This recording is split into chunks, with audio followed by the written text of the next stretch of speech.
She's April. And she's Molly. And we are the Book Besties. John Green every season till he comes on. John Green ever came on here, Molly, I just wouldn't be able to talk. I would just be like... I would rather take a red hot poker to the vagina. Pain demands to be felt. Okay, science question. Is it like a puberty thing? That's going to be on the next shirt. You know what? Fuck you. Yeah. Sorry we made you cry. We are a hot mess this episode, man. Hi, friend. Hi, friends. Hi, friends. So we're rocking the same shirt today. It was a gift. From our friend. From our friend who is joining us today, our friend Nurse Katie. Woo woo.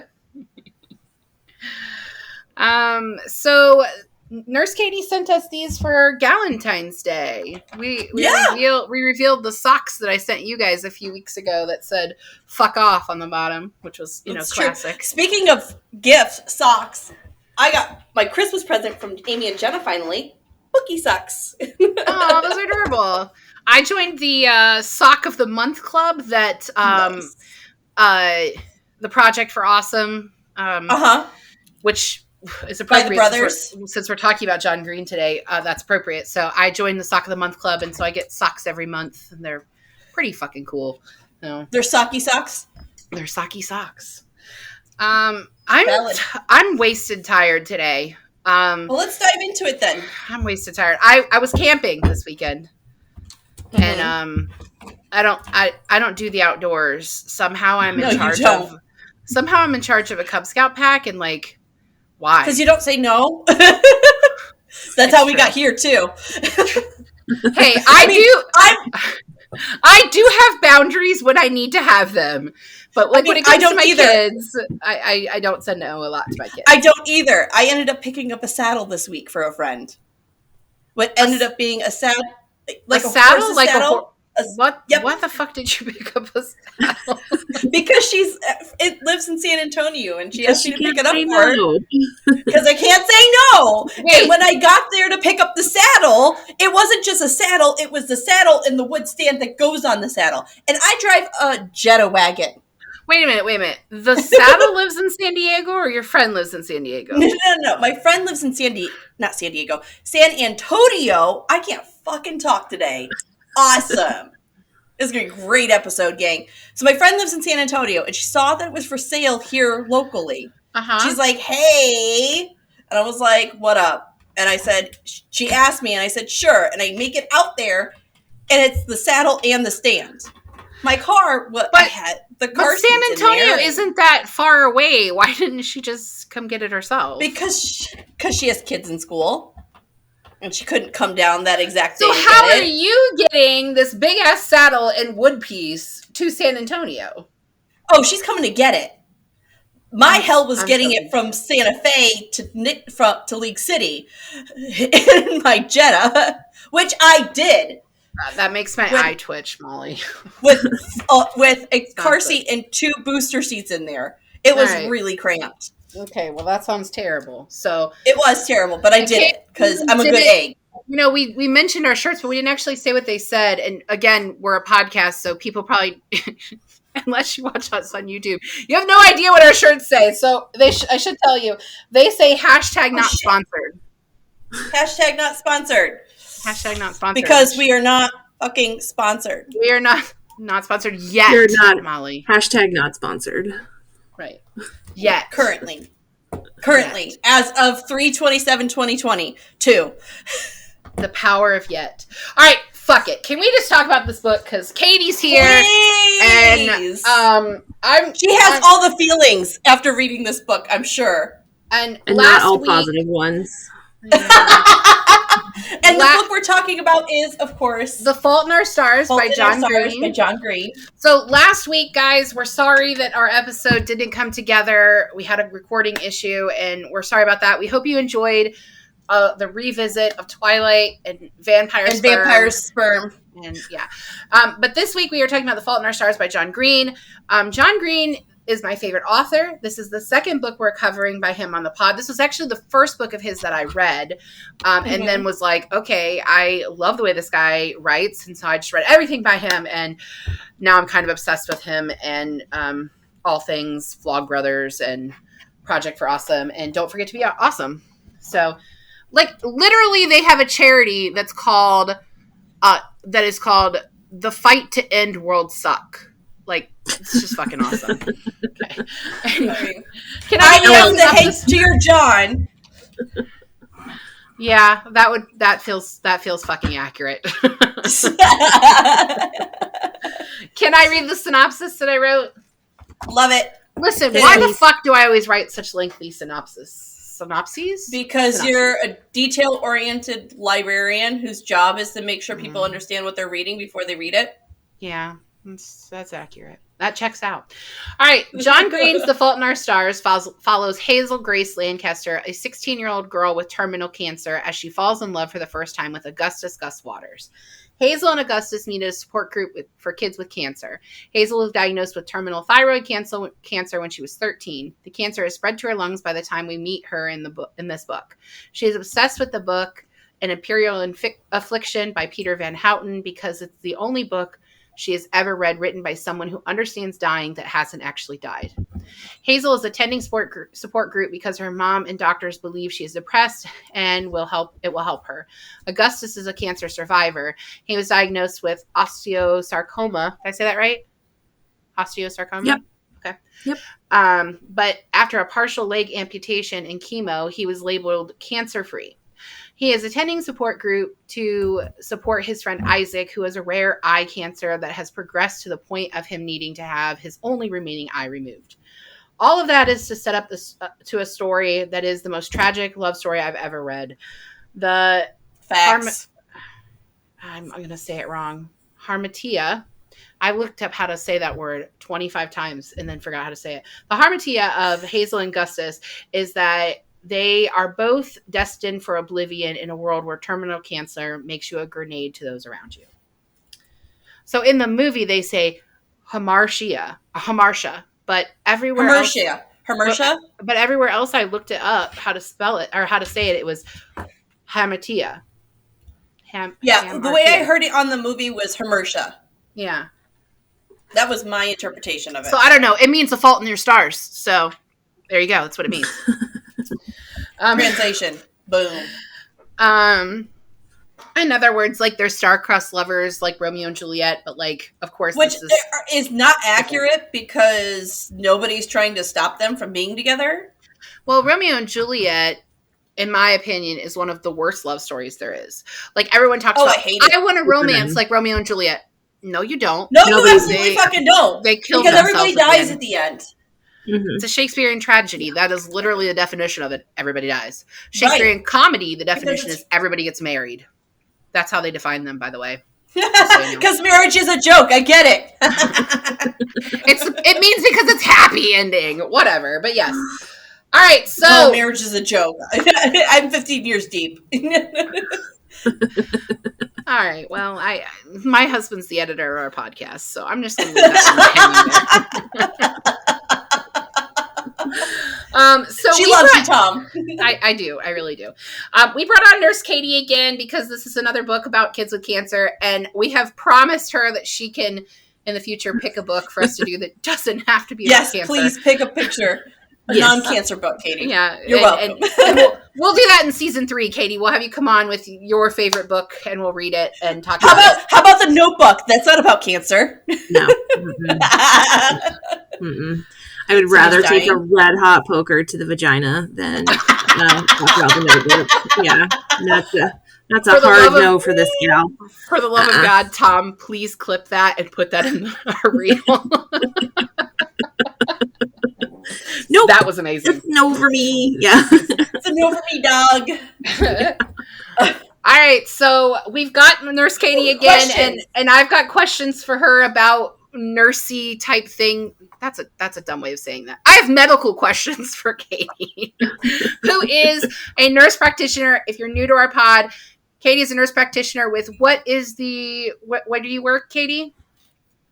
So I work at a place called the Zangmeister Cancer Center. It's a community oncology practice outside of Columbus, Ohio. So I work with adult cancer patients every day. Mm-hmm. So I don't treat pediatrics, though. So. And we keep bringing you on for pediatric type things, so Yeah, because it's depressing. Yeah. It's depressing. You've been working with cancer patients for quite a while, right? This isn't your first clinic with cancer patients? I've worked at the Zangmeister for 3 years, and then prior to that, I worked at the James Cancer Center, which is with Ohio State University. So when they talk about the hospital that Gus goes to, that's a lot of like what I worked with, those types of patients. Mm-hmm. Been a nurse practitioner since 2014, an ICU nurse before that. But actually, the reason I work in cancer is because one of my dearest friends has the same type of cancer that Gus has. Stephanie was diagnosed with osteosarcoma about 10 years ago. And she's pretty sick, on about her 5th or 6th line of therapy at this point, and just kind of maintaining right now. So, yeah. The book kind of gives the impression that osteosarcoma is very curable, that if you I think she says that you lose a limb in the process, but that's usually in pediatrics it is. In adults it's a game changer. So, is it more aggressive in adults? Yes, exponentially more. So is it because of science question, is it like a puberty thing? Is it like when the hormones change and you go from adolescence to adulthood?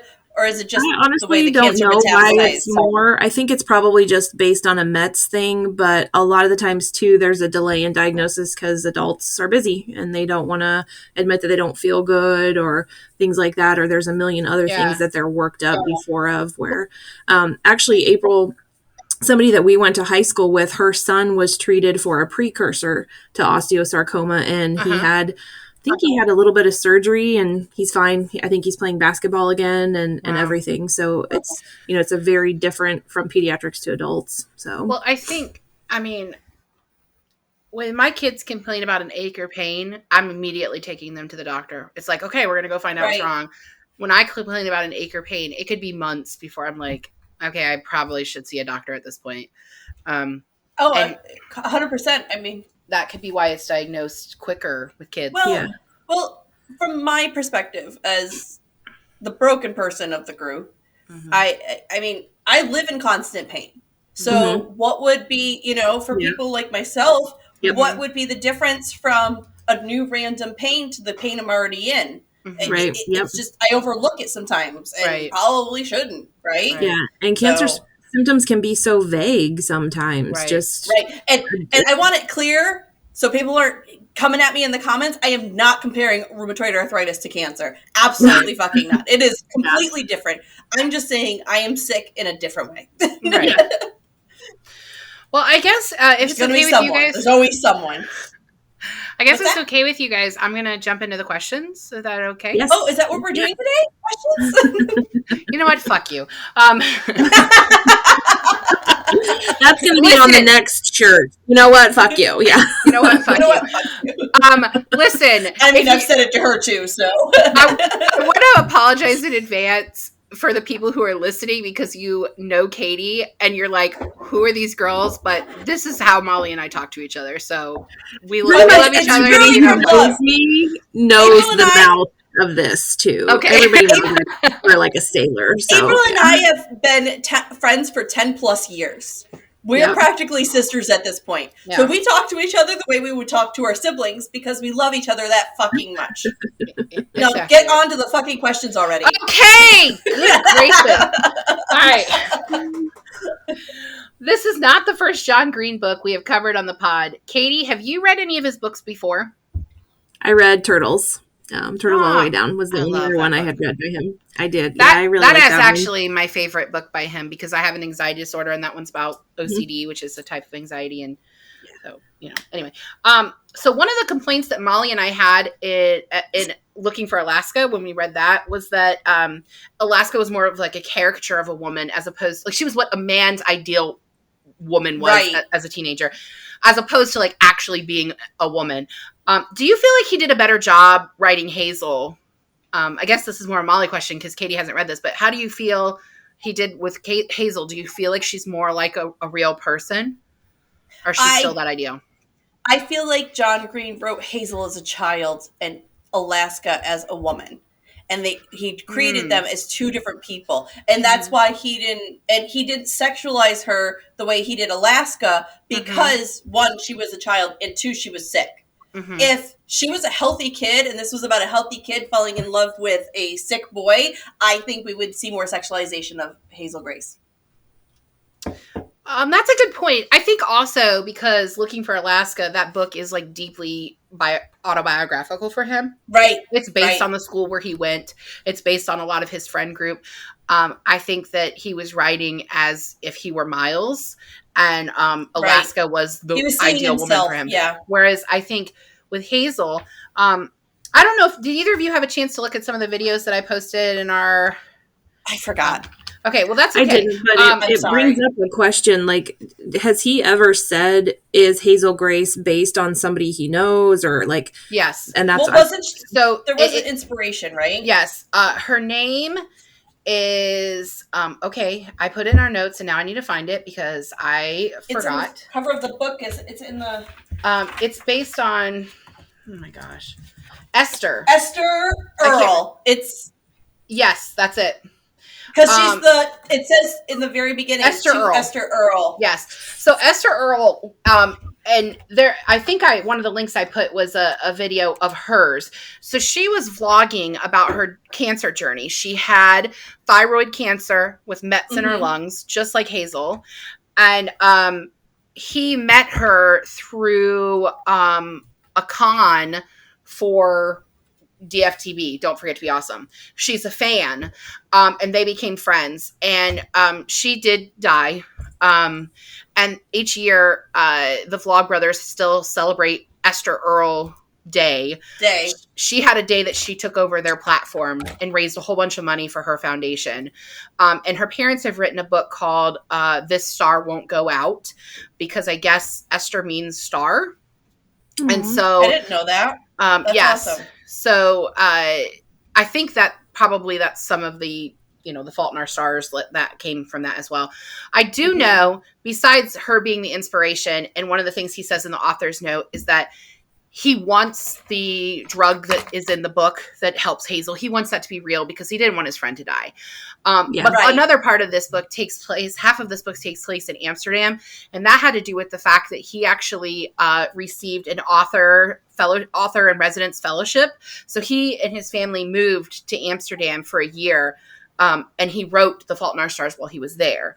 And the book had to take place there as part of the author in residence. If they're still handing those out, I'd be interested. Just saying. I don't know that they hand them out, Molly. It's like an application process. Oh, I know. There's all kinds of those author retreats that are, fancy authors support, and I've already applied. Oh, Katie, you froze. Are you still there, love? Yeah. Yep. Okay. But to answer your really question, interesting though that they said that, because I was like, why Amsterdam? Like I felt like it was because they don't go to the red light district. It felt super random. So like knowing that, you're like, oh, okay, that makes a little more sense, because I was like, that's odd. It's an odd place to go for a couple of days. I thought it was weird too, and I went down the rabbit hole to do the research on like when I first read it the first time, because I was like, it doesn't make sense. Like, why Amsterdam? Why are they making out in the Anne Frank house? Like, that just feels wildly inappropriate to me. Like, I don't know. What really got under my skin, and I meant to actually, like, this is for me.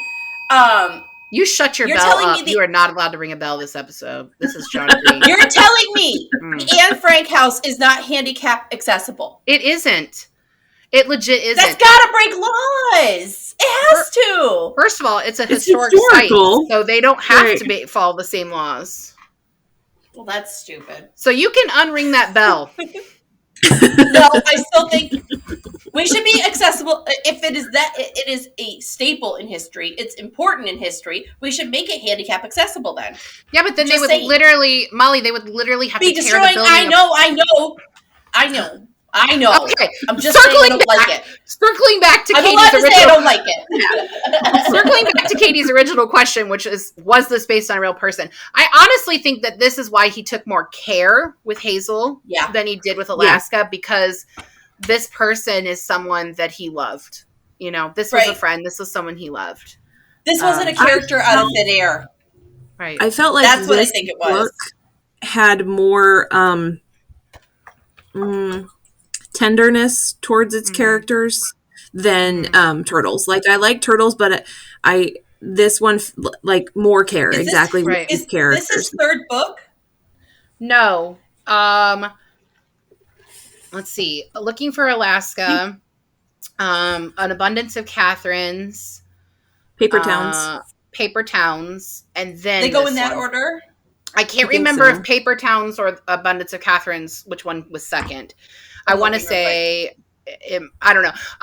Paper Towns is the only book by him that I don't love, honestly. Okay, so Looking for Alaska was 2005, and Abundance was in 2006. That book is brilliant. We should definitely do that on the pod, too. Let It Snow was 2008. Paper Towns was 2008. Let It Snow is a collection of short stories that several authors wrote. So he just has one story in there. And then I forgot about Will Grayson. Will Grayson was 2010. And he co-authored that. Okay, I have a theory then. This was 2012. He was 6 years deep into writing. Well, he is learning his voice by then.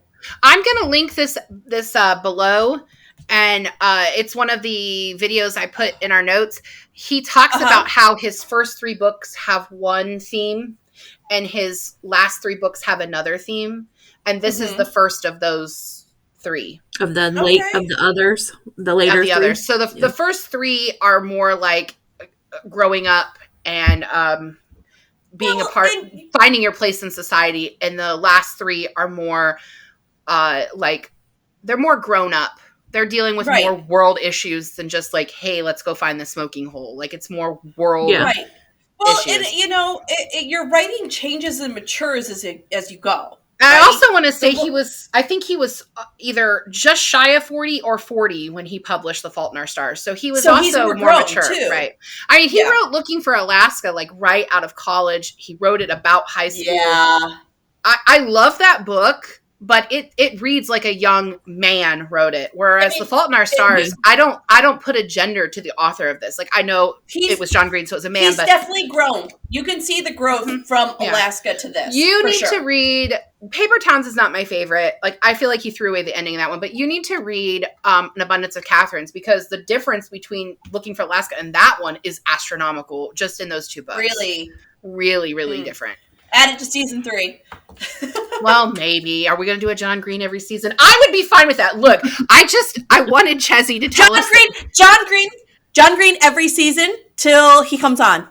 I wanted Chezzy to tell us that she knew him and like we could get him on the pod, because I swear Chezzy was a fantastic I will guest. totally text him. Yeah. I mean, we gotta be 6 degrees separated. Shouldn't we are? She's been in a room with him. She has been in a room with him, so we are there. I loved her. She was such a great guest. She is still. I mean, she's still amazing. Like, we're still in communication with her. I can't wait to have her on in season 3. But I just really like. I can't wait to see what book she picks. Like, I fangirled over her, but if John Green ever came on here, Molly, I just wouldn't be able to talk. I would just be like, I got you. Boo. I got you. All right. Let's go to the next question. We should go back to questions. Yeah. Yeah. My gosh, this is. Sorry. Fun! I'm not doing my best today. All right. Augustus believes in metaphors. Is his metaphor for putting the killing thing between your teeth, but don't give it the power to do the killing, a good metaphor? It's a waste of money. I actually thought that too. I was like, cigarettes are expensive. Cigarettes are stupid expensive. Like, why are we wasting our money on this? Yeah. Go buy one of those faux ones that you can buy at a head shop, man. Like, yeah, but those are like the e-cigarettes will destroy your lungs just as well. I mean, Katie, can you chime into that? No. Yeah. Like, there's snuffers that you put like the weed in that looks like a cigarette. Just get the fake one without actually lighting it up. Yeah. Yeah. I don't waste your money, man. I didn't think it was, in my opinion, that's not a good metaphor. Like, I just don't like the idea of teenagers in general smoking, and like, it just smoking grosses me out. Like, it just grosses me out. And I hate smoking. Yeah. I don't know. I think that's a stretch metaphor. Like, how many people are killed in car accidents too? Like, you're not going to not drive just because like a car accident can kill you too, but you don't. Yeah. He doesn't make, I didn't think that was the strongest metaphor either. Like, I get it, but I was like, nah. Better. Yeah. I mean, it's clever and it's smart when you read it, but the more you think on it and sit on it, you're like, huh. But I feel like that metaphor was specifically chosen for two reasons. Number one, John Green used to smoke and he doesn't anymore. But and he did talk a lot about smoking and looking for Alaska, and now he encourages teenagers not to smoke. But the second reason, I think, is because the problem with Hazel is her lungs, right? And so obviously she's going to be more sensitive to that. And he also needed something to make it scruffy for them, right? When their first introduction. Mm-hmm. It can't be a perfect slide. Oh, Hazel meets August and her and Gus just kick off, perfectly. Mm-hmm. Him putting the cigarette in the mouth actually made her pause for a second. And he needed that tension. I really like how Shailene Woodley plays it in the movie, where she's like, you just ruined the whole thing. And he's like, the whole thing. And she's like, the whole thing. Like, you ruined the whole thing. You did. Okay, next question. I just have a side note in here. Is there anything hotter than a guy sharing books with you? There isn't. You don't have to comment. There just isn't. It was a rhetorical question. Got it. We get a few glimpses. This is just a fact. We get a few glimpses of the book An Imperial Affliction. Is this a book you would want to read? Yes, but I also think I'd be extremely pissed off. Well, we know how it ends, so. It's in poetry form, right? Verse form? No, it isn't. No. Oh. What was that? It's just that's how he writes. Yeah, it's a no for me, though. Like, no. Yeah. I feel like the only way I would read it is probably because John Green would be the one to write it, like, because he wrote. I highly doubt he will, though. He won't. He's explicitly said on several occasions that he doesn't write sequels to books, just like Van Houten, because when the book is finished, he gives it to his readers, and it's for them. He recently had a TikTok about that. I think I saved it. I think he had a TikTok about that. Well, if I can find it, I'll put it in the stories. If Molly saved it, we'll share it. If she didn't save it, I can't help you guys. Look, I'm not on TikTok, so I can't really fault you either way. Yeah, I don't know. I mean, I think I get enough of Imperial Affliction to know the premise of it, but I don't know if I really want to read another book. It's foreshadowing for the book. Yeah. I don't really want to read another book where kids die of cancer. I'm not saying that kids don't die of cancer. Obviously, that happens. It's very tragic. But you're tired of your heart getting broken? Yeah, when I was reading this book, I don't want to give away the ending yet, but we will, because fans of this pod know spoilers. We spoil everything. But I was laying in bed next to Tom, and I was reading, and I was literally sobbing. He woke up and was like, "Are you okay?" And I was like, "I am not okay." Absolutely fucking not. I was like gasping. I was sobbing hard. And guys, this is like the third time I've read this book, maybe even the fourth. This is not new for me. I read it. This is not new for me. It just is. It gets me. All right, so let's talk about. Did it break your heart, Katie? No. And I might be soulless because of that. Like, no. I was waiting for that point too. Like, I knew it was coming. Like, I could tell, like, through the stuff that he was saying. So I was like waiting for it. And then I was like, oh. And then I was like, okay, maybe I don't have a soul, or maybe I'm just so jaded anymore. And then I was like, so then I flipped back a couple pages and I reread it, and I thought, yeah, no, still. The only scene I really struggled with and I was crying at was when he insisted on them reading their eulogies. Yeah, that's that the part scene got me. That got me. Yeah. That's the scene that got me. I knew Gus was going to die, but him going, okay, hey, Molly, just you're going to read your eulogy to me. Yeah. Oh, sorry. It's okay. My bad. Katie, do you feel like because of your job that you have to distance yourself from that kind of storyline? Yeah. Yep. Yeah. I learned many years ago, being in the ICU, that you have to put up the wall. It's both a blessing and a curse. When you're in the ICU, you have to do a lot of unpleasant things to people to save their lives. You have to do painful procedures. You have to administer medications that don't make people feel good. The same goes for oncology. So you do have to put that wall up to a point. But there are times where people will break your walls. One of the you okay? Just a vet that we worked with. A lot is going on with him and his widow. So like that, that breaks your wall. But you do have to have the wall up for the most part to not end up like this day in and day out. So you're not heartless. You clearly have emotions. You obviously care. Yeah. I mean, you have to have a professional distance, or you would or you just end up being a boobing, blubbering mess day in and day out. So, well, I mean, I know sometimes I worry about myself. Oh, because I'm like, oh, you don't have a soul. No, you're good, babe. You're good. You feel things. I mean, I've barely known you a year, but you have shown me compassion, so much compassion in the short time we have been friends. So I can attest, you are not soulless. That's good. You are taking care of yourself. Sometimes that compassion is in the form of you telling us, just fuck all of it, but it works. Yes. I mean, I would say that that's true about teaching too. I think my first round of being in education, I didn't do a great job of separating myself from my students. And in one school year, I had babies. Right. I had a student in one school year who died in a car accident. A student who was involved in what we call a school shooting because it happened at a bus stop. So technically that is considered a school shooting. I had another student who was incredibly violently raped. And she was actually had been accepted on a full scholarship to the University of Florida. And, she suffered traumatic brain injury, so she can't care for herself. She's in a wheelchair. And to go from this girl who was like top of her class to someone who's not really, I mean, she's an adult with a disability. It was on her 18th birthday. And that same year as well, I know. That same year as well, I had another student who was sexually assaulted by a friend of hers. And that was just 1 year. And one that came to school high. Dumb.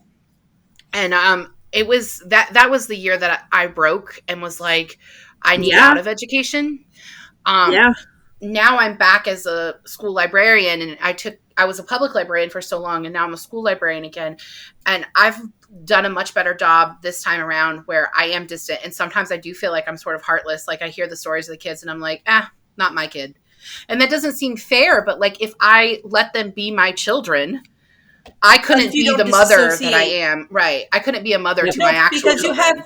Because you have your own family. Right. You have your own family. My sister's actually dealing with something very, her school's not great right now where she is. Right.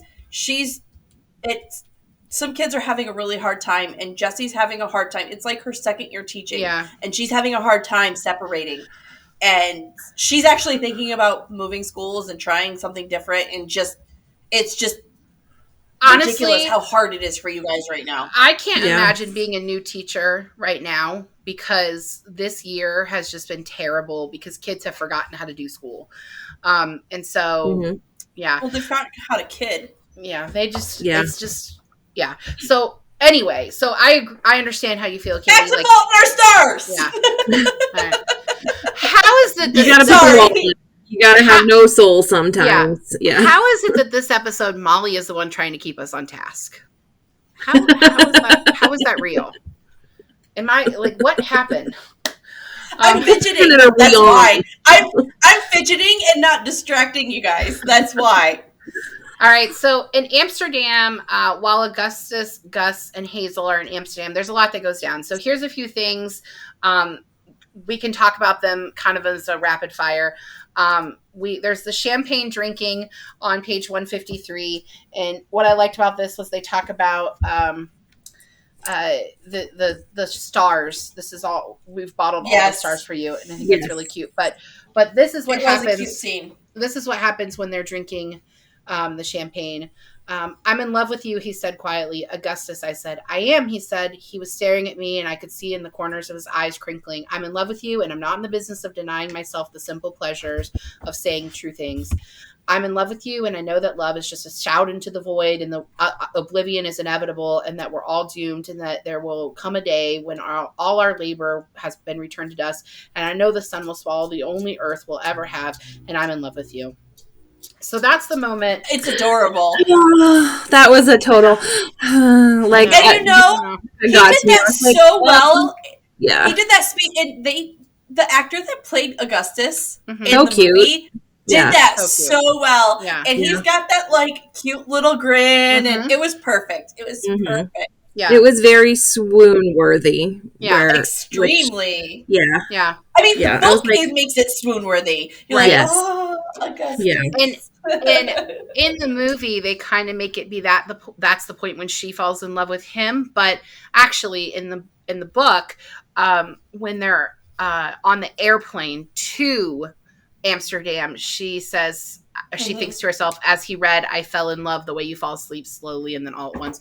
Which, by the way, is my favorite quote of falling in love. It is the polar opposite of how I fell in love. But I love that. You felt like a lead balloon? Bonk.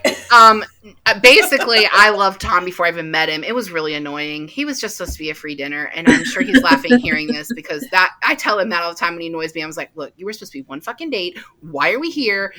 12 years later, now I got babies." I tell Matt that all the time. I invited Matthew Biggs to visit for one weekend. I'm still waiting for him to go. Y'all got some parasitic type men. Let's just be honest. Parasites, those two. Facts. He's a very cute parasite, though. He's a very cute parasite. Made cute parasite babies. Yeah, I know. I actually used to call James a parasite when I was pregnant with him because I just had such a horrific pregnancy. I was like, my little parasite. All right, so Van Houten, how do we feel about him? Oh, what a twat waffle, man. That is like the perfect, like the other hashtag that is one of my favorites is hashtag not sponsored, but then my sisters and I have another one that's hashtag don't be a see you next Tuesday. That's how I felt with Van Houten is hashtag don't be a see you next Tuesday. Like that dude, I don't care if you are drunk. I don't care if you have dementia. Like, I want to play. Do you think he has dementia for him for a minute? Oh, for sure. Yeah, like when you hear what the ramblings, the ramblings, and then like how his assistant like talks about it, I was like, oh, okay, well he's got dementia. So yeah. So that's interesting because I just thought he was autistic. I thought he was Asperger's. Yeah, Asperger's. I didn't get that at all. Yeah. Okay, while I can't excuse Van Houten's behavior, I do want to play devil's advocate for a second. As you should. He watched his child die slowly. Mm-hmm. It broke him into so many pieces. The only thing he could do to repair himself was write a book and drink himself into oblivion. Yeah. And I bet you dollars to donuts, he thought he would be dead by now. He thought if he drank enough and for long enough, his liver would quit, his body would shut down, and he would die. And he's been waiting for death. And so this is just him buying time. He does not fucking care because he wants to be with his kid again. I feel like the movie doesn't do a good job like redeeming him, but like the book tries to. Hazel realizes that the book that she loves, he's just broken, man, was a story that he was telling as if his daughter got a chance to grow up. Still died of cancer, but got a chance to grow up. Yeah. And so he gets a little bit of a redeeming arc. I didn't think of Alzheimer's being the thing. I mean, I thought Asperger's I didn't get the dementia thing. Oh yeah, that's what I meant, dementia. I got like the high functioning, gifted, but also really bad social skills. So I was thinking it was like Asperger's. That's honestly, it was just, it reads like an alcoholic. I grew up with one. That's an alcoholic. You know what's funny? You know what's funny? You know what's funny? Molly's pulling on her experience as a child of an alcoholic. I'm pulling on my experience as raising a kid with autism, and Tom probably is somewhere spectrumy, and he's not an ass like Van Houten. Like, I feel like I need to defend him. He's not like that. And Katie is pulling on her medical expertise, and all three of us have a different opinion, but all of us have the same conclusion that he's an ass. Like, he's not a good guy. He's an ass. Yeah. But I think he's an ass by circumstance. He's an ass by circumstance. I don't think this is who he started out in life as. I think what had happened to him just broke him. I mean, we don't know that. I would handle it well. Yeah. And I get that. Like, you're allowed to have your hangups at life, and you're allowed to, like, let the world beat you down and break you. But if you legitimately had a kid who has cancer sitting in front of you, two kids that have, and you can't, like, be enough of a douchebag to dial it back a little bit and be like, let me tell you what you want to hear.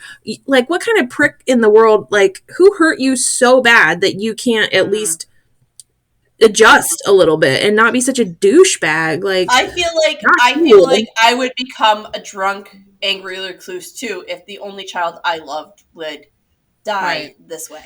Well, I'm not saying that. I don't know how I would go on. Yeah. Period. I feel like this conversation is leading well into a question I had later in the notes, but I'm going to ask it now. Because I have a very strong opinion on this. Do you actually think that he invited them to Amsterdam? Or was his thing, absolutely if not. You're ever in Amsterdam, was that more of a casual? Yeah, so that's how I feel. I think it was all the assistant. I think it was the assistant 1,000%. Well, I think he had no idea about this. I think the assistant did all of it and, like, was just like, hey, remember when you did this thing? And because he was drunk, he was like, oh yeah, I totally remember. Agreed. I think it was very just a one-off comment. Yeah, like, if you're ever in Amsterdam, it was just like, it was not supposed to be come to Amsterdam. Yeah. And I honestly think that probably led to the rage that he felt while they were there. Like, he didn't actually ask them to come. Right. And also, he didn't think two kids that were sick were going to be able to come.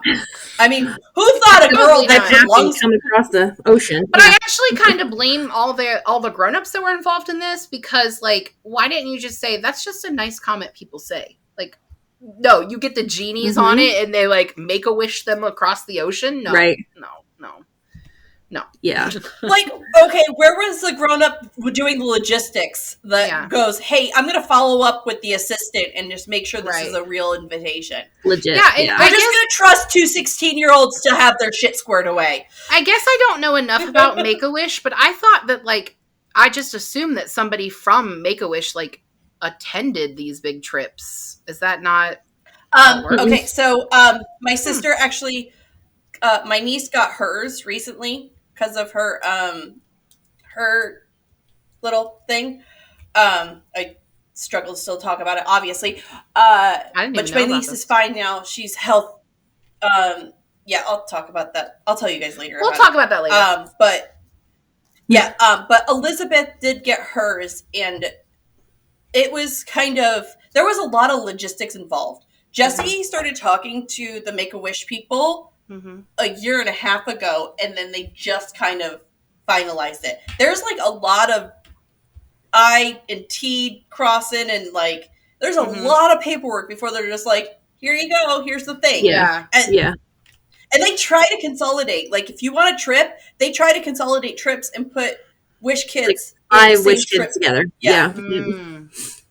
So. I guess it makes sense to me. When I read this the first time, Gus being sick again and spoiler, ultimately dying in this book, I did not see that coming the first time I read it. And then the second time I read it, I was like, why didn't I see it coming when he got a Make-A-Wish? Like, he was without zero signs of cancer. Like, he shouldn't have gotten a genie. They call it in the book genie, but it's Make-A-Wish. why did he get that? He shouldn't have. And the fact that Hazel does, I mean, she does question it. She's like, I didn't think kids that weren't that sick got it. So, you know, it's weird that he has his, but it still floored me. So the Anne Frank house, how do we feel about kissing in the Anne Frank house? Is we okay with this? I think it was in very poor taste. I think it's so weird. Yeah. It's just super weird. Like, I get it. Anne didn't get to live a regular teenage life, but are we really gonna? Like, I just feel like of all the places in Amsterdam, I was like, ooh. Yeah. Like, all the places in Amsterdam, John Green was living there. Of all the places in Amsterdam that you wanted them to kiss for the first time, that's the place you picked? Really? Right. That's it? Yeah. Super weird. Like, I mean, I've never been to Amsterdam, so I've never actually been to the Anne Frank house. However, I went to Auschwitz in Poland, in Warsaw, Poland, and while I was on this trip where I was backpacking Europe, I took pictures of everything. I'm a scrapbooker, so I literally took pictures of everything, and this was still a film camera, so I spent a shit ton of money getting filmed about. I bet. When we went to Auschwitz, which is a concentration camp, it's the one that Elie Wiesel was in, if anyone knows the story of Night, which Elie Wiesel is the author of that. The day that we were there, I couldn't even take my camera out because I just felt like this is someone's, like, this is sacred ground. Like, this is wrong. Like, I cannot, being in Auschwitz, I didn't want to integrate myself into it. This felt like you can't be a part of that. You can't. That is something that's sacred ground for people. There were, whatever. Anne Frank house feels the same way as to me. Like, I just feel like that was a level of disrespect that I can't fathom that level of disrespect. And I can't marry that into this book, which I love very much. And I love John Green, but that really bothered me. You could have picked anywhere, John. It's a massive tragedy, right? Mm-hmm. And we're using it to make it a meet cute. And it just, I don't know. I get what John was trying to do, I think. I think he was trying to be like, look, Anne was a teenager, a kid who didn't get to live life. And these kids who barely have a life are living it. I get the fucking metaphor. I get it. I don't like it. I still just don't think it's, I don't think it's perfect. Yeah. Poor taste, John. Poor taste. I'll allow the bell on that one. So I want to talk about what happens after they kiss at the Anne Frank house. They have sex. I think it's very sweet how they discuss. So the scene where they have sex, they talk about what to do with Gus's prosthetic. He's uncomfortable because he wants her to know. He describes where his actual leg ends and where the prosthetic starts. And I wanted to talk about this because I'm going to link this video. It's adorable. A fan of John Green's, who is a teenager, he's an amputee. He thanked John Green for telling him what to do with his leg when he has sex for the first time. And I just think John comes down and like hugs him. And I just think that's amazing. Like, what a fan moment that, like, he didn't know what to do with his leg when he had sex, and now he does. I mean, it's an uncomfortable thing. Yeah, it's an uncomfortable thing. Like, especially when it's your first time, there's so many things you don't know where or if it's going to fit together, how it's going to be, and then throw in a hard plastic that you can flop around and you're not fully in control of it. He has a hard time feeling it when he's driving. So imagine trying to not think about that and that's all you can think about. I thought it was a very, very sweet scene. I really was like, oh, that's... Well, it was realistic. Yeah. Right? Yeah. And when they get like tangled in her oxygen tubing, I was like, oh, that's so sweet. Again, realistic. And it reminded me, this is so stupid. It reminded me of Grace. Katie doesn't watch Grace. The kids that got caught having sex. Oh, sorry. Right. Having sex in the car. Yeah. Weber's niece. Oh, I thought you were talking about that. Weber's niece. No. I was talking about when Callie and Arizona's cancer kid was in his mom's van and the something thing falls off the down. Yeah. Yeah, I thought it was sweet. If I can find the scene on YouTube, I'll put it on. I thought it was sweet in the too. notes. I think he handled that scene very delicately. It's a cut to black because it's YA, so we don't like. It's not like we're reading Love Hypothesis. We obviously aren't getting the gory details, right? But I like how careful they were with each other. I think that scene echoes back to when you say he wrote it for this girl that he knew. I think that is more of him being tender with the characters too. Like, I really felt like he cared about what was going on there, where it was just like, you know, it would be like soft lighting and just fade. Where and especially compare it to like give them the respect that they, you know, especially compare it to the way he handled sex in Looking for Alaska. Like the way he talked about blowjobs in Looking in Alaska versus this. I mean, it is night and day. It seems like two different writers. Right. So I appreciated it, especially for a YA book. He was very careful with the characters of Hazel and Gus. And he has said that he feels very fortunate that he was the author of this book. You know. Sweet. Yeah. That is sweet. Yeah. All right, so apart from the dying, is Augustus is he boyfriend goals? You know, apart from the dying, is he boyfriend goals for you guys? I think he is. I think he cares about her. He listens to her. He takes interest in the things she does. He's there for her. But he's what makes him also boyfriend goals, I think, is the perfect scene to explain it is when he calls her and his friend just got broken up with, and he's like, is support group Hazel going to help or hinder? And he's paying attention to both of them at the same time, right? Yeah. He's letting his friend break the trophies, and he's still having a conversation with Hazel. He is able to be both to both of them in that moment. And I think that makes him a well-rounded boyfriend, right? Yeah, agreed. Yeah. I mean, he's definitely also that was super cute scene.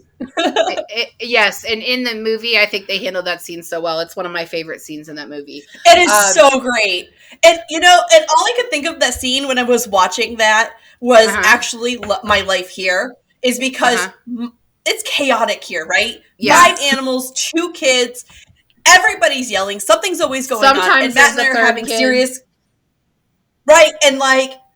But I'm still able to have a serious conversation with Matt and handle it on the side. So it's like go into the serious and then laugh at whatever the stupid shit they're doing, then back to the serious. So it felt very mature that scene felt very mature and a very like immature setting and an immature time, because he's literally he just broke up with his first girlfriend ever. Yeah. So the actor that plays him in the movie his name is Ansel Elgort, I think is maybe how I say his last name, but Ansel's his first name. He and Shailene Woodley, at the same time this movie came out, they were playing brother and sister in the Divergent series. The very first Divergent movie came out at the exact same time. It was weird. It was so weird. Super weird.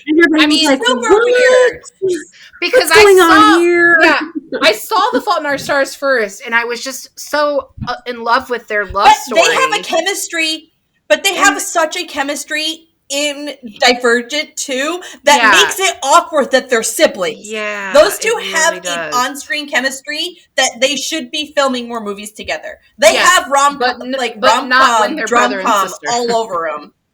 Right. No, it's creepy. Agreed. Well, absolutely. I loved Shailene Woodley. Yeah, I loved her as Hazel.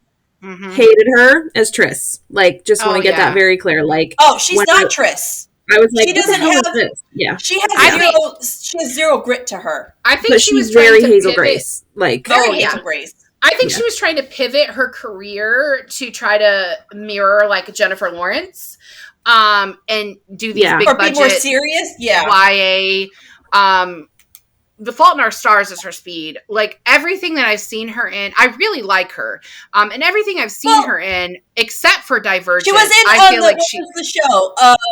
Big Little Lies is the American Teenager. The pregnant American Teenager. That show. She was excellent in that. I really liked that show, like the first season, but like then it just like went off the rails and got a little crazy. Like it was insane. But it became a shit show by the end of season 2. Everybody got pregnant. But yeah. But I really like her, and I think she's a really great actress. And the movie that she did with George Clooney, and the name escapes me right now, but the movie she did with George Clooney, The Descendants. Yes, she was nominated for a lot of awards. And I think she was trying to. I don't think she was that good in that movie. Oh, I thought she was fantastic. I don't think she was that good. She did not have that much screen time. No, I thought she was fantastic. I didn't like that movie at all. I think she was trying to mirror her career, like Jennifer Lawrence. Like she did these serious films and then like these big budget. Yeah. But she was not a good Tris. I agree with honey, you. She ain't she's not Jennifer Lawrence. She's but absolutely I think not. I would say not that she's in an that actress. aspect. She has her own positive attributes, but she wasn't Tris. She wasn't Tris like Jennifer Lawrence is Katniss. Like they're just two different actors. They're just two different actresses. Yep. Yeah. I think in a few years she'll win. She'll get an Oscar. I think that'll happen in her lifetime. She's got what was momentum. That most recent one? That new Netflix movie she was just in. She was really great in that. Oh, I don't know if a Netflix movie she did, but she was really good in HBO's Big Little Lies. So circling back, I'm a sucker for the YA archetype of the boyfriend with the crooked smile. It's PETA. It's Gus. The Last Letter from Your Lover is the book movie. Okay, and that's based on a book, isn't it? Yeah, but it's a really wordy title. Oh, okay. Well, we may have to read that one. Well, anyway, that we talked about that in a few episodes ago when we talked about PETA. You know, what is the adjective that you want to throw in to describe his smile? And they just always put in crooked. And I swear, every time they describe the crooked smile, I'm like, "Yep, that's my book. That's my new book, my friend." And I married a man with a crooked smile. Like Tom has that little crooked smile, and I'm just a sucker for it. He's quite cute. I told him the other day, I'm quite taken with you. And he's like, you need to stop watching English period dramas. I was like, I'll try. All right. So these are questions really for like Katie. So, Molly, you can chime in, I guess, if you want. So this book talks about the side effects of dying. And some of these include depression, cancer itself, and worry. Would you agree with this list? Yep. Oh, totally. That and more. So people don't realize and I tell my patients this a lot of the times too, the mental anguish and diagnosis delivery can be akin to the same amount of stress spikes as hearing that your partner died. So I tell my patients, you have to process this just like you were just told your partner died. You have to be angry. You have to be sad. You have to be depressed. You have to find acceptance. You have to go through all of these, because if you don't, you're going to get stuck in one. I had a little lady the other day. She's not tolerating therapy well. She has very treatable, very manageable cancer. She's going to do 4 treatments before surgery. She's going to have surgery. She's going to be fine afterwards. But she thought because she was going to have probably curative surgery that she didn't feel like she could allow herself to go through those. And I was like, no, you have to go through those. This is a journey, and there are multiple stops along the train route. And you are allowed to get off at any one of those. You just can't live there. You have to get back in the train and keep moving forward. And curables, isn't a guarantee either, right? Yep, something could still happen. So you still need to be prepared. Yep. Right. Yeah. Mm-hmm. Yeah. Feel the feelings, huh? That's the advice, Katie. Yeah. Feel it. Exactly. Process it. Go through it, or it's going to come back and it's going to bite you in the ass. And then you're going to have an epic meltdown and you're going to be stuck there for 3 weeks, where if you just would have acknowledged it and dealt with it, it would have taken 5 days. So there's a quote from the book, pain demands to be felt. And I feel like that's the same thing as processing your diagnosis. Yep. I never thought of cancer itself being a side effect of dying. And I just think that Hazel's way of looking at it, it was profound to me. That and I also like the line in the book, where is it? There is no honor in dying of. And I think that we don't like to talk of people died of this, and right. these are kids that are dying of, and there's that line, there is no and they're honor making in adult decisions, right? Right. I think one thing that a lot of my patients struggle with, especially when we're talking about end of life, is that they've somehow given up the fight. And a lot of the times because they're like, I've fought so hard for so long. Yeah, you really have. And that was a kick-ass fight.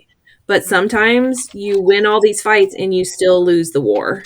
Right. And it's so there's nothing wrong with saying like, I'm done fighting. Like, it's okay to say I can't do it anymore. I can't fight anymore. Because when you think about what your system goes through when you're fighting, that's running on adrenaline, and you can't fight for forever. And it's okay. It's okay to be like, I'm done. I can't fight anymore. So yeah. And I mean, the body can wear out. And the body can wear out from the fighting process.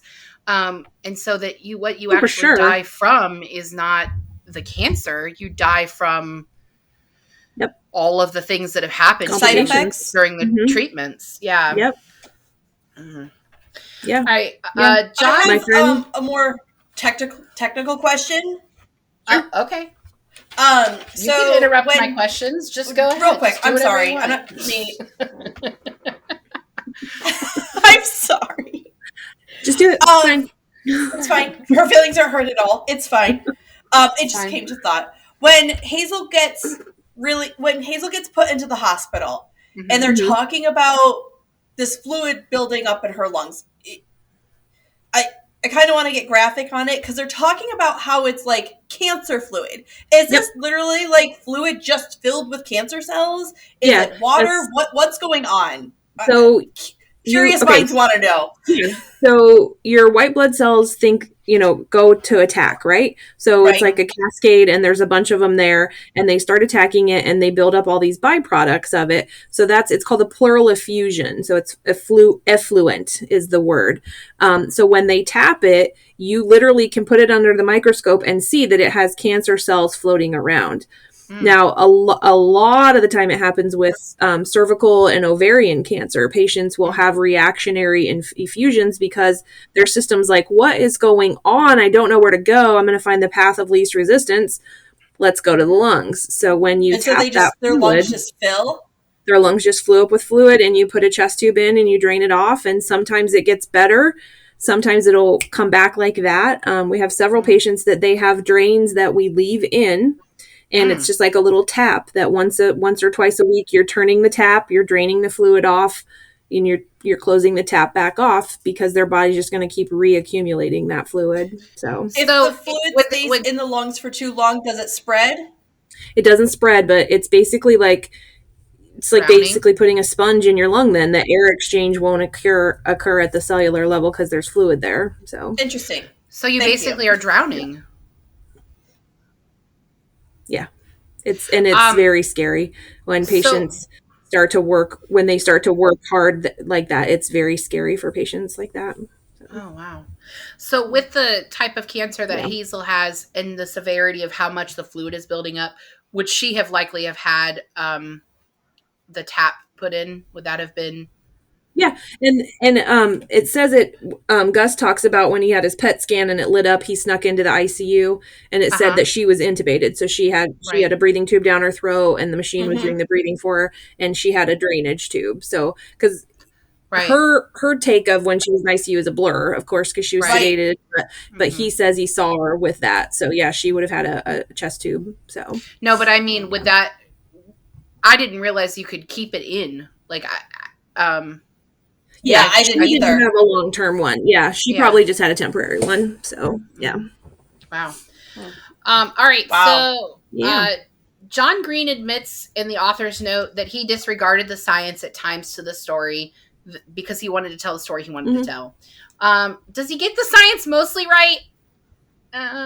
What do you think? Yeah, I think he does. Yeah, I think he does so much better than the chick that Jodi Picoult, like that with the my sister's keeper.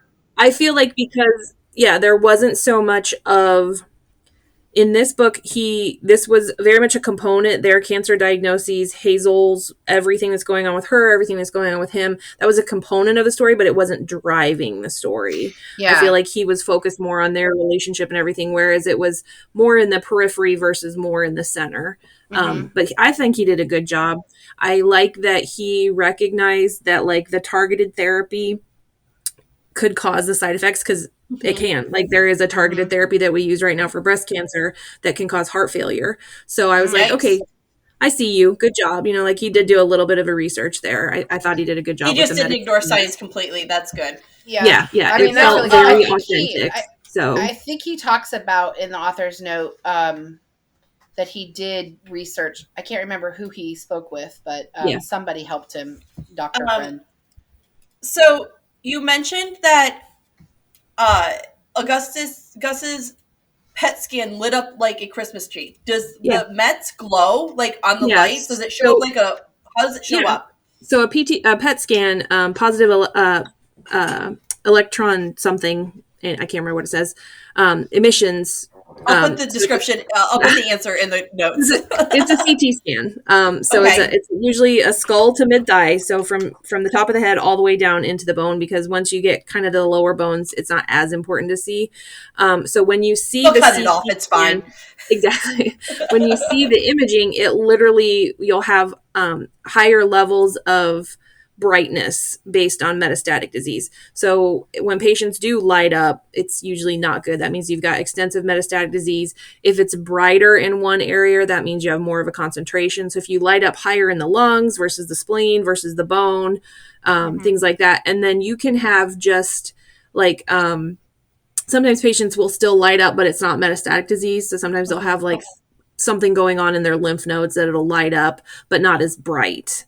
So that's where you have to look at like the different levels of how bright it is when they light up. But brightness, it literally lights up. This is not medical advice, besties. Hear me. We're just having a conversation. So does brightness mean that it's worse? Like, so the brighter it is, stage 4, the lighter it is, stage 1? No, not necessarily, because staging doesn't have anything to do with that. Sometimes sometimes you can have super brightness, but it's concentrated only to the chest. Like, let's say you have a lung patient who they glow in the chest, but everywhere else they're fine. So that wouldn't be as bad as, let's say, if they lit up in the spleen or in the abdomen or something like that. So how common would it be for someone like Gus, who seemingly we thought he was cancer-free, to come in and the only symptom that he was having was pain in his hip, and then he would be full of cancer? How common would that be? Yeah, how common is recurrence? More common than you think. So that's kind of what happened with really Stephanie. Her original site was in her rib, had surgery, had chemo, did okay, and then had about a little bit of a plateau and came back, and it had mets multiple areas. So is it now, like Augustus, is it even if they remove the bones, it's still in the bones? Is that what it is? That what I'm understanding? Yeah, so metastatic disease, like if you have metastatic disease, that means that your cancer has literally uprooted and moved. One of the hallmark abilities of a cancer cell is its ability to move to a different body part, reestablish blood flow, and reestablish permanence in that organ. So every cell doesn't have the ability to move. Cancer cells do. So if you were to take a cell from anywhere that he was metastatic, it would look the exact same as where his primary site was. That's how we know it's metastatic disease and not a secondary tumor. So my father-in-law, he was metastatic renal cell, right? So when they first found his cancer, it was in his lungs.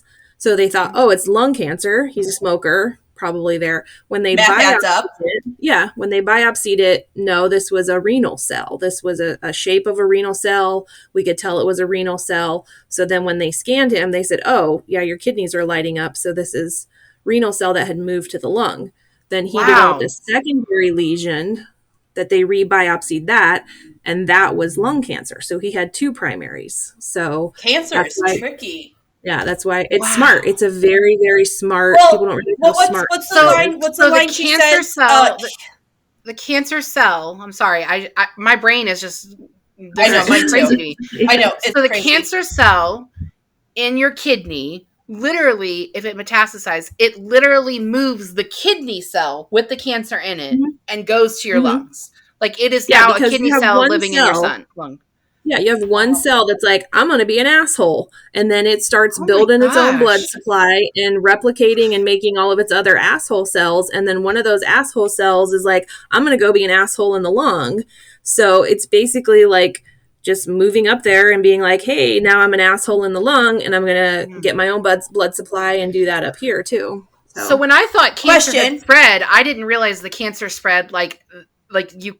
I just thought, the cancer was just in other places. I didn't realize, like, you can actually tell that this cancer started here because this is what the cell is. Yeah.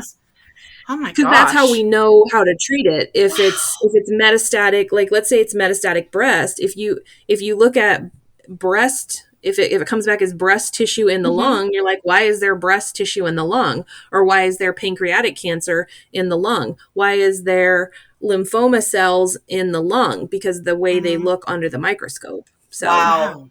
Yeah. Okay. Random This is question. why we have Katie on here, because she just educates the hell out of us. Super random question. So is there any way they can like study these cells and how they're regenerating and recode them so that they could be used for healthier input? That's the $1 million question right there. That is literally the cure for cancer. So because it sounds like, I mean, I obviously am not smart. I mean, my degree is in English and writing. I do not have a scientific dome. It sounds like that would be the fix if we could science the hell out of it. But sciencing the hell out of it. So the line that she says, the cancer made of him, is literally what it is, right? Yeah. It was made of him and killed him. It's just wild. I mean, it's just a different variation of what I have then, huh? Yeah, because so my white blood cells are constantly attacking my joint. Yep. Cancer cells are just asshole cells, like one rogue asshole cell. And it's not even the whole cell. It's the DNA that just is like, hey, I'm going to be a douche and wreak havoc on everything. So fuck. That's crazy. Wow. Sorry to derail questions. No, I mean, this is just, like, we're getting my brain just started going. I feel like Katie is like legitimizing our podcast. Wow. All right. So this book has a surprise twist, which we've talked about already. Instead of Hazel dying as expected, we expect Hazel to die in this book. Gus's cancer is back. She tells us she's dying in the beginning. Right. And Gus's cancer is back and he's terminal.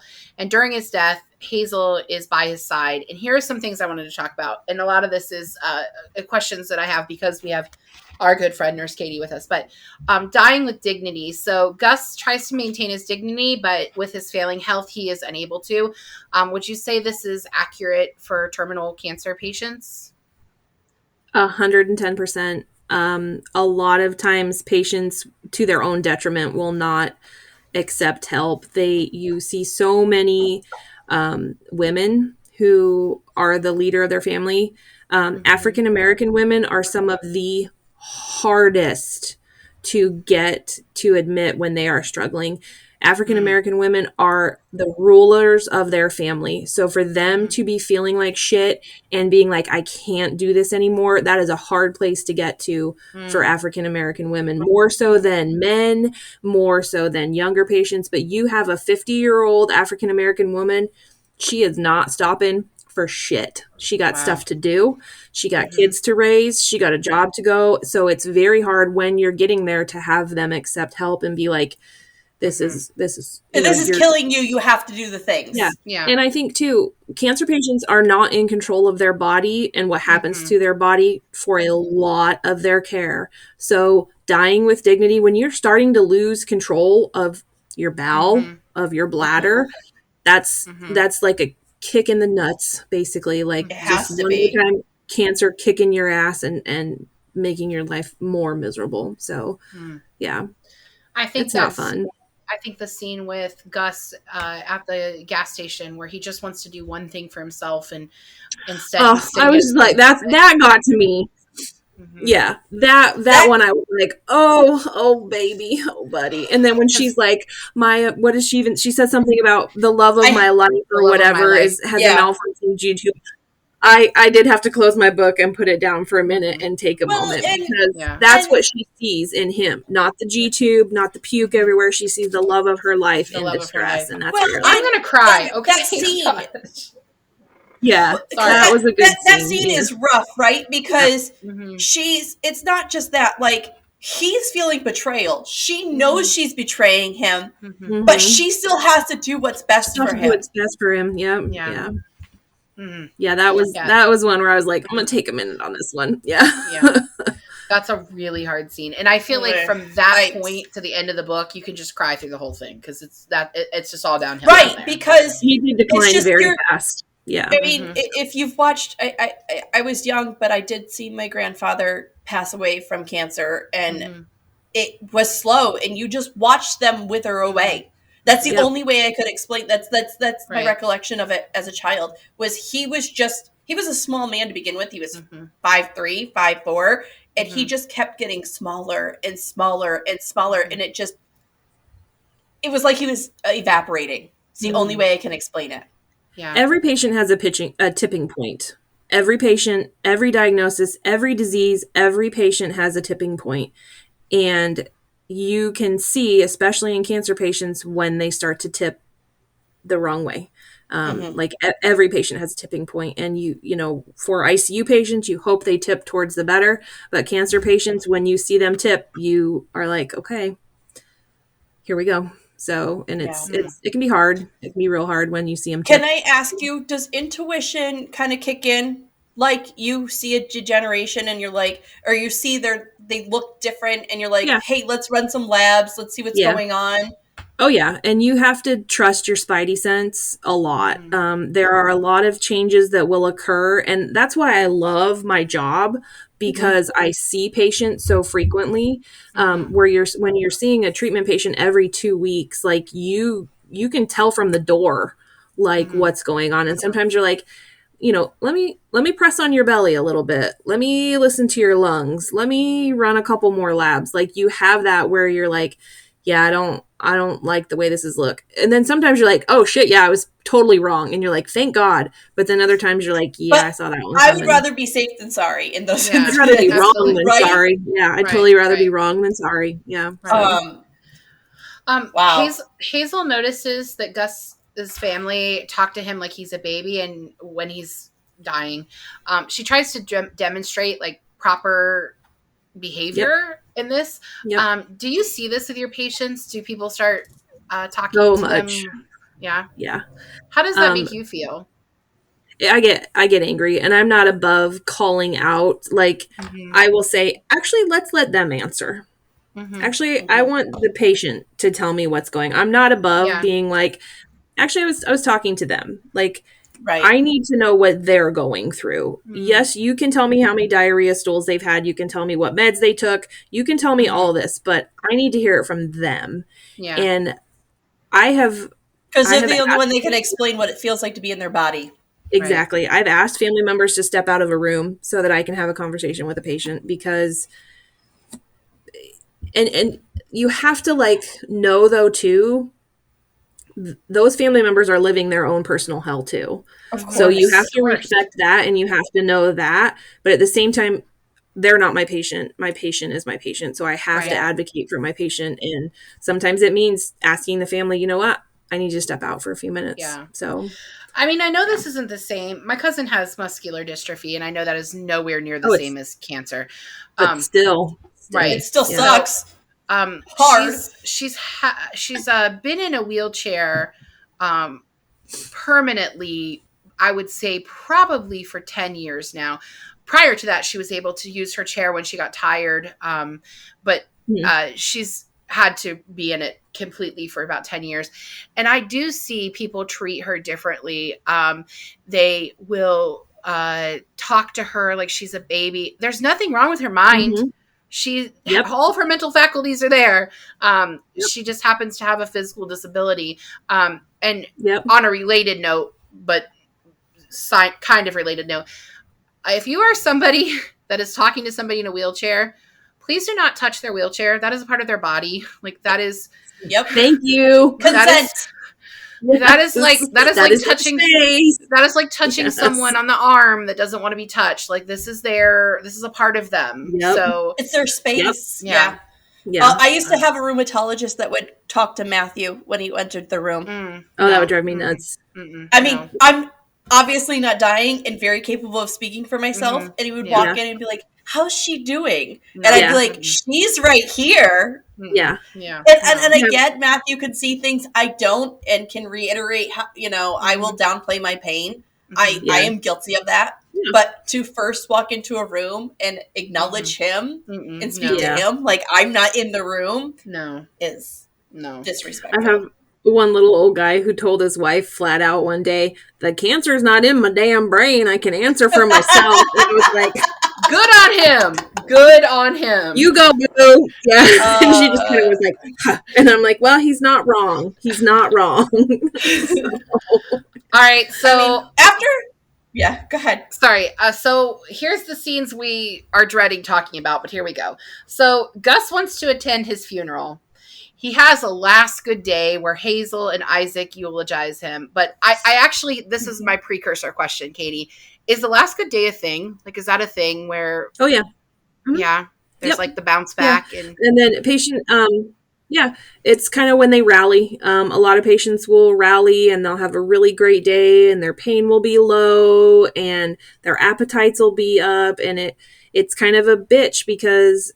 family members are like, oh, they did so good, and they're bouncing, but they think they're bouncing back. They think they're bouncing back, and it is just the last good day, and it sucks because that's what you want the family to remember is that last good day. Yeah. But for them, a lot of the times, it's the last good day, and then they die. So right, yeah, it kind of gets jaded, huh? Yeah. Hazel says you don't know it's the last good day until you know it's the last good day. Gone. Yeah. But I wasn't sure if that was really a thing. It happens on Grey's Anatomy too, and we does when Mark Sloan dies. They call it the surge on Grey's Anatomy. The surge, yeah. Yep, it's the rally. Yep, yeah. All right, so Hazel chooses to save her true eulogy for only Gus.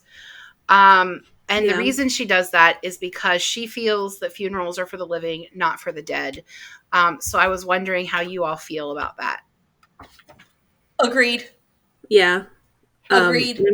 When my father-in-law died, my girls are 13 and 14 now. They were 12 and 13. My girls have always been very close to my father-in-law. He was very, very active in their life from the time they were born. Both of them wrote a letter to my father-in-law that we just folded up and tucked into his shirt pocket at the viewing, and he was cremated with it. And I asked both of my girls, do you want me to read your letters? And Chloe very much did not want me to do that. She needed to say what she needed to say. And I said, that's fine, sis. Like, Carl and I had conversations before he died. So when we were taking the ventilator off of him and we knew it was impending very soon, my mother-in-law said, do you want time with him? And I said, no, I've told him what I need to tell him. And sometimes you have to say it to patients when they're living, and sometimes you don't, and you just have to wait and send it knowing that they know. Like you have Katie, to just I'm sorry. know. Yeah. Okay, I knew I was going to cry. That's why I didn't wear a lot of eyeliner. But, like you just have to have enough faith in your love for that person to know that they know. So, I mean, the way that Hazel eulogizes him, it's freaking beautiful. It was very beautiful. Yeah, that's where I was like, okay, I really like him as a writer. Like, I really like. I wasn't like on the John Green, oh my god, train until that, and I was like, okay, I see you over there writing like that. Like Hazel says, the funeral is for the living because they're not around to care anymore. And I don't mean to say that to be heartless. No, it's the truth, though. Yeah. They're not here to hear you. They're not here to feel what you're feeling. You need to have your feelings. You need to, but I mean, I've had so many family members that have passed that said, "I don't want you to be sad," and then their children hold these massive mournful things. This actually just happened recently. My great aunt died. She knew it was her time. She knew her lungs were giving up. She goes, "I don't want a big thing. I don't want this. I want a small service at the family church, and that's it." And did her daughter listen? Yeah. Right. Because it was about them at that point. Right. And it's just... my oldest daughter, did not go to my father-in-law's funeral. She had a track meet and coming up, and they were practicing passing the baton. And one of my father-in-law's absolute greatest joys in this life was seeing his grandkids excel and do all that. So I asked my mother-in-law, is it okay? And she said, no, if that's what she needs to do, she needs to do that because that's what he would want. And that was like the one time that I was like, it's not it needs to not be about us and just really. Yeah. So yeah, there's I feel like, go ahead, April. I'm going to find a note that I made. Okay. I feel like, I have lost someone that I watched long suffer. My uncle, my senior year of college, died. Well, essentially he died of a brain tumor, but he died of AIDS. And I watched him suffer for a very long time while he lived with AIDS for a significant amount of time. And I felt like when he died, I was ready. I was able to say my goodbyes to him.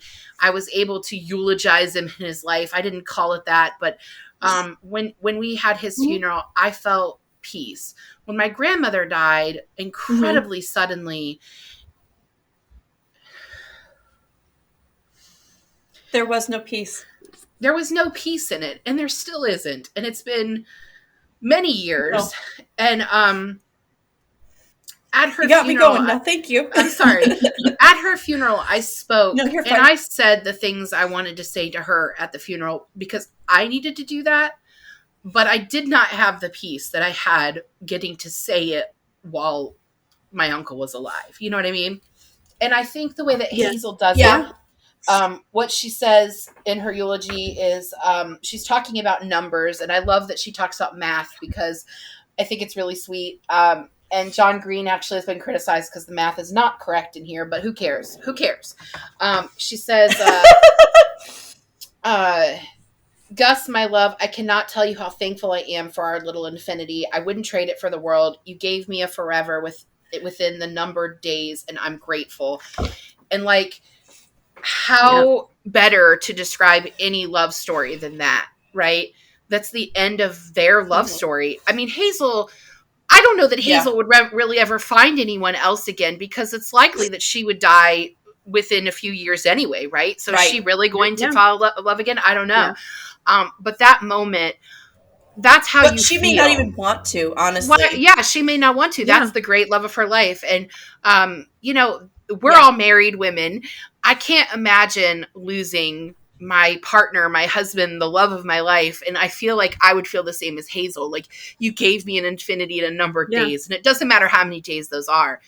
That was our infinity. And that's one of the things I just love about this book. I feel like it's so tender and it's true love. And the death is just, the death is just a side effect of this book. And it's observation.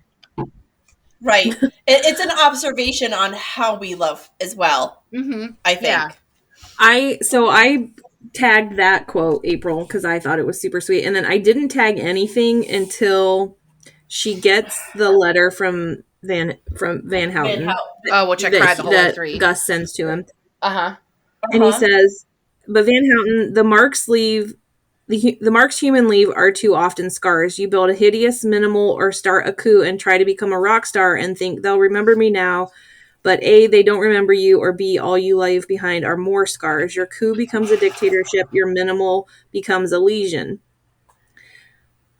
For some reason, that spoke to me too. Like, that you do leave a mark. And sometimes it's a huge, and it can be a lesion versus just a scratch, you know what I mean? Like, Right. and I think that's kind of what Gus did to Hazel too, was there's very much a lesion in her life that's now. And I think a lot of people have that in a death in their life, that it's a lesion now, and it changes the structure of the organ and the person. So, well, I mean, April and I've talked about this before. My grandmother also died suddenly when I was a young adult, and it sits hollow in my heart. Sorry. Yep. It has broken me and my sister in ways our childhood never could. Yeah. Yeah. And sorry. Move on. You're a hot mess this episode. We've got to have you on an episode. My mascara's running. My mascara's running. God damn. I like but how we do some more. Right, we need to do something. But you mentioned, but yes, it is something that will break you forever. Yeah. And you mentioned he says it as a lesion, and she says that she saves her 10. So when you go to the hospital, they give you what's your pain scale, and a nurse told her that she was strong because she called a 10 a 9, and she said that she was saving her 10 because what hurt her worse was the pain of losing Gus. And she refers to herself as a grenade. Yeah. She was afraid she was going to blow up and everybody around her. And I love this quote: "Grief does not change you, Hazel. It reveals you." And that's the point where Van Houten is trying to tell her, like, this is your life now on. This is the grief that you have to carry. Yep. And what you do with that grief, it is who you will become from now on. Yep. And of course, this great quote that ends the book, and we'll talk about the ending of the book in just a second because I know Katie has a lot of feelings. You don't get to choose if you get hurt in this world, old man, but you do have a say in who hurts you. I like my choices. I hope she likes hers. Yes. Gus's letter to Van Houten, which is kind of where the book ends and where the movie ends. You get to see, this is Hazel's letter that Gus has written. He's trying to write her a eulogy. And it ends basically with her saying, okay. And when Katie finished the book, she texted us, did he just fucking Van Houten us? So, Katie, please share your thoughts on the ending.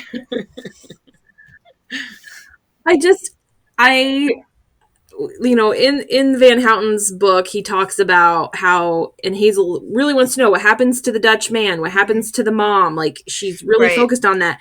And then when John Green does that to us, like, when does Hazel die? What goes on with her? What happens to her mom and dad? Like, he just fucking Van Houten us, like, just left us hanging. And I'm like, bruh. Yeah. Not cool. And that. Guess what? John Green doesn't care that we're upset about it, by the way. Super rude. I think just like Van Houten left the book, that book ends in the middle of a sentence, right? So the assumption is that Anna died and couldn't finish the story. This one, I truly believe that John ended it without Hazel dying because because he lost Esther. And I think he just couldn't, he couldn't let her die again. Like, I really feel like that's why. Yeah. Didn't want to reopen. And I get that, like, now knowing that, like, he did have a person in mind and how tenderly he treated these characters, it would just be like ripping in that wound back open again and just having to feel all that again. And with how his fandom is and the fandom of this book, it would just be again and again and again and again that wound. And he had to get some closure too with Esther's death, now knowing that. So I forgive him a skosh more. A skosh. Because it is a very beautifully written book. So all right. So Kate, Molly, did you have anything to comment on the end of the book? I have a final question for Katie if you don't. Comments on the end. I don't think Hazel lived very long past the ending. I don't either. I think that my theory is the fluid started overcoming, the meds stopped working, something. And we're just not getting the terrible ending of Hazel's life. He is giving, and I think what it was is he's giving the readers a break from that heartbreak, because we don't just fall in love with Gus as we go. We're falling in love with Hazel at the same time. So our hearts are already broken. He is giving us a break. Yeah, a little bit of a respite. You know it's coming. You know it's coming, but he's not gonna. Katie questions. How do you feel this represents life as a cancer patient? I think it did pretty good, actually, because we forget that cancer patients are still people. Yeah. They're not their diagnoses. They are still mothers. They are still sisters. They are still teenagers having their first kiss. I do like a presentation on intimacy in the cancer patient. And one thing that people forget is people still have sex when they have cancer. So I think it was a very good representation of all the things that a cancer patient isn't. It's still a young love. And then to have to accelerate their timeline because they're both sick it was a really good book. I really liked it. But it's a very good representation. So so my last question that I have is on page 75, Isaac, who has just had his remaining eye removed and is now completely blind. His nurse says, what? I was laughing because I was thinking about the egging scene. Yeah. I wasn't laughing at him. His nurse says, "You'll see." And he's like, really, did she just say I'll see? Like, obviously I'm not going to, I don't have eyes. And so then they start talking about qualities of good nurse. So Isaac says, doesn't pun on your disability. Hazel says, gets blood on the first try. And seriously, that's huge. I mean, is this my freaking arm or a dartboard? And then the third one is no condescending voices, the how are you doing, sweetie, that kind of stuff. So I was wondering what you consider to be the the qualities of a good nurse. I second the blood one, by the way. If you can draw a freaking IV from me, I have one vein that works. Me too. And if you try to argue with it and try to go somewhere else, you've already you're done. You're done. Sorry, Katie. I went through fertility treatment for 2.5 years, and I have one good vein.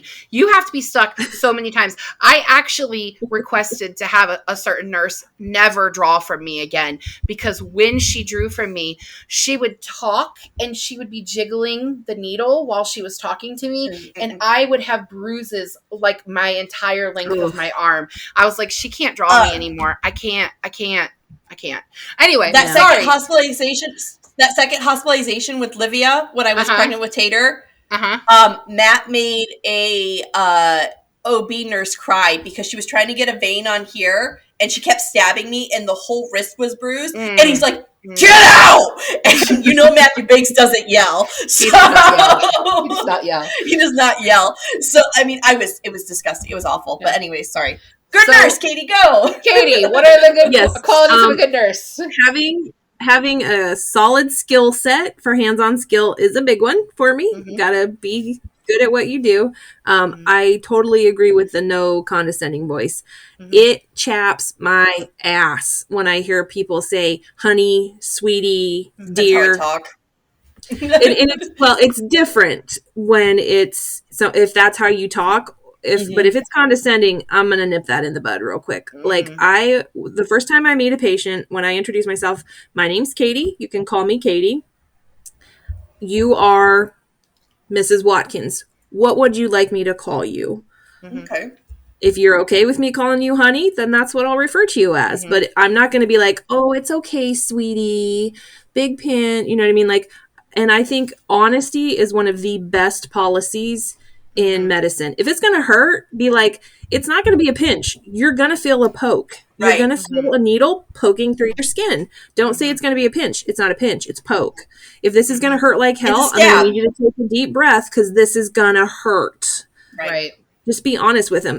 And because all you're doing is belittling the respect that you have for that patient and not honoring their process by not. And everyone's pain tolerance is different, right? Yep. Right. So you gotta be clear, man. Yeah. But those are big ones. Be good at be good skill set, honesty, kindness. Don't be an asshole. Nobody wants an asshole nurse. If you're having a bad day, cleanliness, had some of those. I feel like in general, and I think I've told you this before, Nurse Katie. Sorry. So this isn't me sucking up. She's our Nurse Katie. She's our Nurse Katie.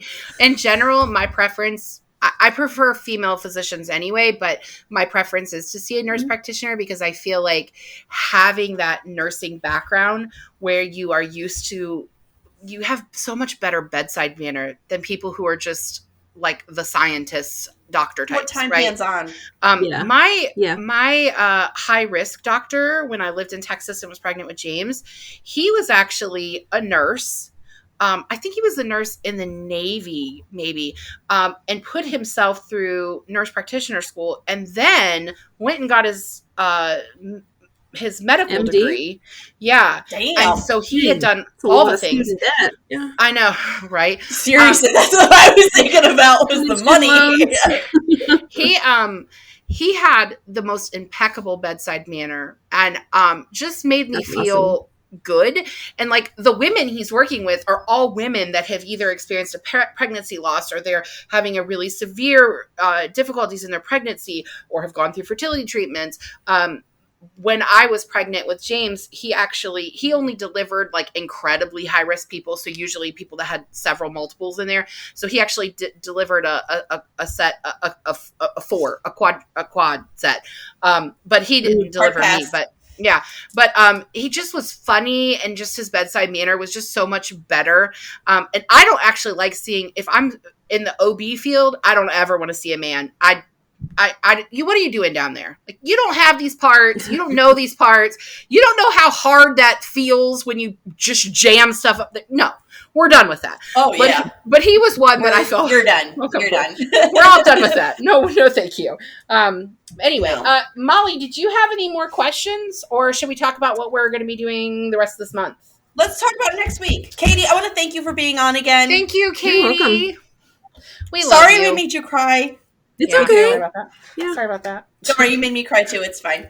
Yeah. Next week. Seriously, though, before we do that, season 3, Katie, you're picking a book, and we're not crying through that episode. Pick one that we can laugh about or something. Don't make it historical fiction, though. She'll never let go of it. Next week, we are going to have Good Omens. This is a Molly pick. This is actually my third copy of this book. I tore through the first 2 copies in my 20s, just destroying them, reading them. This is from the library. Support local libraries. And I read the audiobook, but that's library. I did listen to the audiobook, and I have a lot of feelings about cast version for regular version, which we'll talk about next week. But next week. And then after that is Jurassic Park's downstairs. Jurassic Park. This will also be a Molly hosting because we are wrapping out the month. It was supposed to be my pick, but we're actually going to have a special guest host at the end of the month where we read for our 42nd episode, The Hitchhiker's Guide to the Galaxy, and by Douglas Adams. And if you know The Hitchhiker's Guide to the Galaxy, you understand why we had to do it on the 42nd episode. But we are going to have a guest host. So Molly and I are going to take a back seat while the love of my life, our editor, my husband, hosts the episode for us. And he's already written the questions. And it's adorable. And his name is Tom. And he's already written the questions and it's adorable. And he's so cute about it. And I'm so excited for his episode. I'm not going to lie. I'm like, I can't wait for Tom's episode. It's going to be fun. I'm really excited to have him do it. I honestly didn't think he would. And so initially when I was like, would you want to come on that episode? He's like, would you want me to host it? I was like, yeah, let's do that. Let's do that. I never thought that would happen, but I'm excited for it. Right. So that's what we've got coming up for the month of April. Thank you, Nurse Katie, our friend for coming and medical expert, for coming on for this episode. And next time, no more tears. Yeah, we'll try. We'll see you all next week. Bye. Bye. Thank you for joining us on Book Besties with special guest, Nurse Katie. Don't forget to like and subscribe. The views discussed here are those of Molly and April, not those of anyone else. Today's book was The Fault in Our Stars by John Green. Your book besties are Molly Biggs and April Watkins, editing by Thomas Watkins, and music is Sleep Sweetly by Brigida. Don't forget to follow Book Besties on Facebook, Instagram, Twitter, TikTok, and YouTube. If you would like to contact the Book Besties, please email us at bookbestiespod@gmail.com.